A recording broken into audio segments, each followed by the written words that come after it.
자, 읽어드릴게요. 김미경 언니 안녕하세요. 저는 캐나다에서 결혼하고 아이 낳아서 하는 3개월 30살 애기 엄마입니다.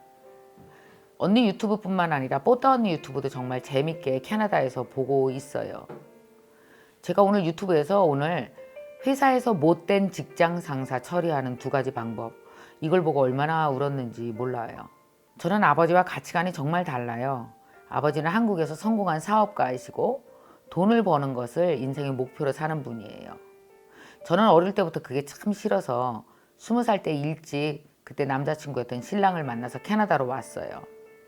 처음에 캐나다 왔을 때 신랑이 아버지 회사 지사를 캐나다에 세우기로 했는데요. 얼마 되지 않아 아버지께서 마음대로 지사를 닫으라 하셨고 사무실 돈 주기도 중단하셔서 갑자기 거리로 나앉게 된 신랑과 저는 밑바닥부터 시작했답니다. 공항에서 사람 픽업하는 일도 하고 서점 레스토랑에서 미친 듯이 일했어요. 사실 그래서 집도 샀어요. 10년간 꾸준히 재봉틀도 돌리고요. 또 새로운 목표를 위해 열심히 살고 있어요. 아이도 이번에 태어났어요. 저는 돈도 중요하지만 어떻게 살아야 하는지에 대해서 많이 고민하고 책도 많이 읽었어요.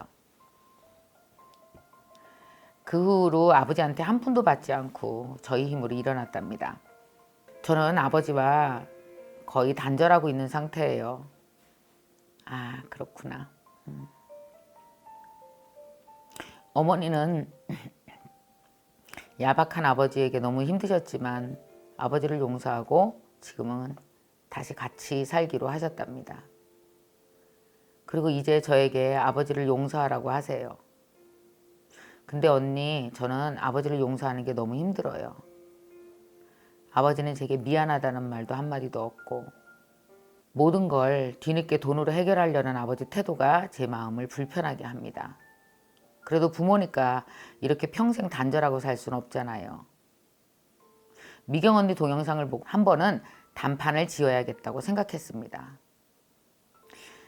아버지가 돈을 최고의 가치로 여긴다는 것을 인정하고 가볍게 생각하기로 했어요.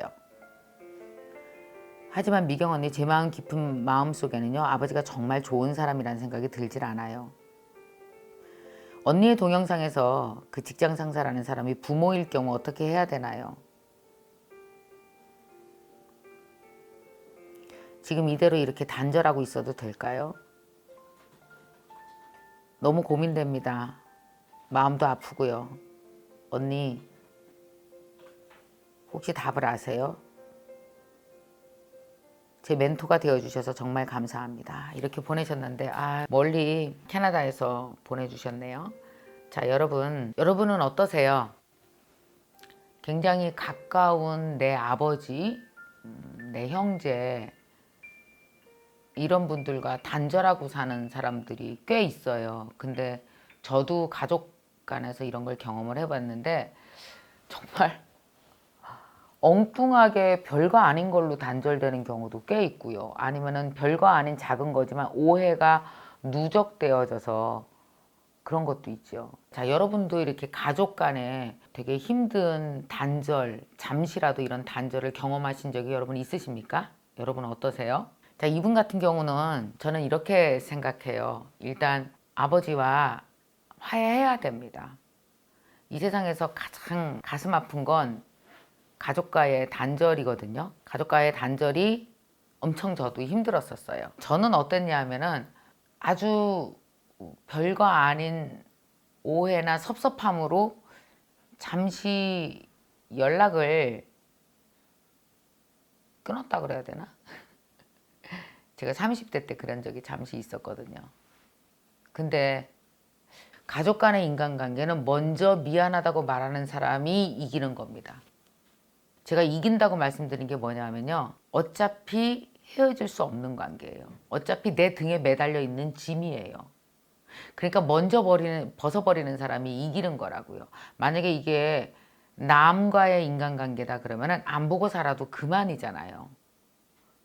이게 내 평생 짐으로 남아있지 않아요. 그냥 사라져요. 근데 부모다, 형제다, 자매다, 이거는 평생 내 뒤에 매달려 있는 짐이에요. 사이좋게 지내는 아버지랑 딸과의 관계 보면 속상하고, 또 어디서 잠깐 뭐 친구들 만났는데 아버지 얘기 들으면 속상하고, 이게 평생 내 등 뒤에 매달려 있는 짐이거든요. 그러니까 먼저 벗어놓는 사람, 이 짐을 먼저 벗어버리는 사람이 이기는 거고, 이걸 벗는 유일한 방법은 내가 먼저 미안하다고 얘기하는 거가 맞을 수 있을 것 같아요. 예를 들어서 이 사연을 주신 분은 뭐냐 하면은, 이 아버지가 되게 한국에서 성공한 사업가고 돈을 버는 것이 인생의 목표라고 하는데, 분명히 알아야 되는 게 있습니다. 돈을 많이 버는 사람일수록 돈을 무진장 아까워합니다. 왠지 아세요? 24시간을 거기에 바쳤고 내 온몸을 거기에 바쳤기 때문에 사람들이 흔히 착각해요. 돈이 많은 사람은 돈이 많은 만큼 돈을 잘 쓸 거라고 생각하거든요. 근데 그렇지 않아요. 왜 돈 많은 사람들이 돈을 안 쓰는지 아십니까? 돈에 대한 애착이 강한지 아십니까? 내 몸과 내 24시간과 내 인생을 거기다 다 쏟아붓기 때문에 돈이 나갈 때 내 인생이 나간다고 생각하는 점이 있어요.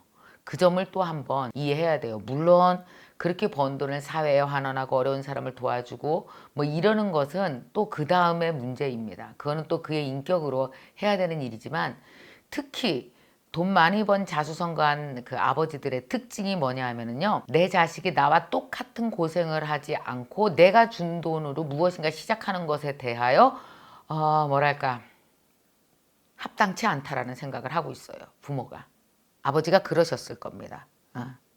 그러셨을 겁니다. 그래서 아버지가 섬신 쓰듯 뭐 사위에게 이거 한번 해봐라 그랬다가 그분이 무엇인가 마음에 들지 않아서 그걸 걷어갔을 때도 아버지로서는 크게 죄책감을 느끼지 않았을 수도 있어요.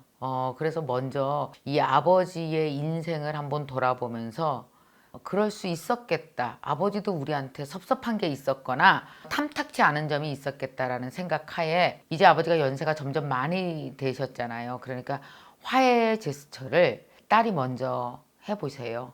미안하다고 말하는 게 이기는 겁니다. 짐을 벗어놓고 나면 훨씬 더 편안해지실 것 같아요. 그래서 아버지를 좀 가엽게 생각할 필요가 있을 것 같아요. 이미 알고 계세요. 부모니까 이렇게 평생 단절하고 살 수 없다 했는데, 맞아요. 그래서 아버지한테 무조건 미안하다고 하는 것보다는 이렇게 하세요. 내가 무엇 때문에 섭섭했는지 그 오해를 풀 수 있도록 충분히 다 이야기하시고요.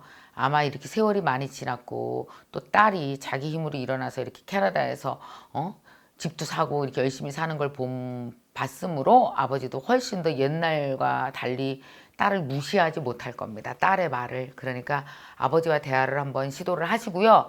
중요한 거, 내가 조금이라도 요만큼이라도 마음속에 미안하다고 생각한 게 있었으면 그냥 미안하다고 내 뒤에 있는 저 짐을 이렇게 확 집어 던져 보는 거 한번 해보시면은 훨씬 더 그때부터 대화가 아버지랑 풀려나가지 않을까 저는 생각하거든요. 하실 수 있을 겁니다.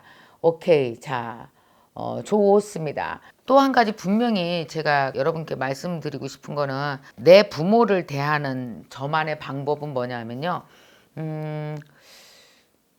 저는 내 부모의 단점 한 8가지 되거든요. 우리 아버지 단점 8가지는 다 이불로 덮었어요. 그리고 보자기로 꽁꽁 싸갖고 저기 갖다 창고에 넣어버렸어요.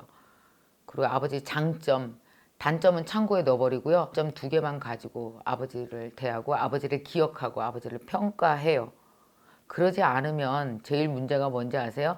내가 이런 아버지 딸이라는 것 때문에 자존감이 엄청 무너지거든요.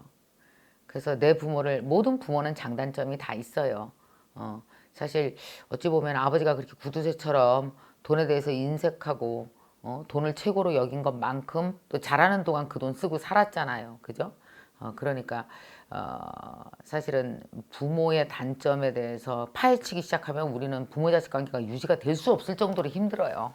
그러니까 한번 용서하고 아버지한테 미안하다고 얘기도 한번 하고 아버지로부터 사과를 받을 수 있는 기회를, 아버지가 내 딸에게 그동안 내가 좀 너무 심했다라고 말할 수 있는 기회를 내가 먼저 열어주는 거죠. 어떤 사람은요, 고집이 센 사람은 내가 먼저 미안하다고 그 사람이 말할 기회를 안 열어주면 그 말을 평생 못하는 사람도 있어요. 그러니까 내가 먼저 기회를 열어준다 라고 생각하는 거는 어떨까, 이렇게 생각을 하고 있습니다. 자,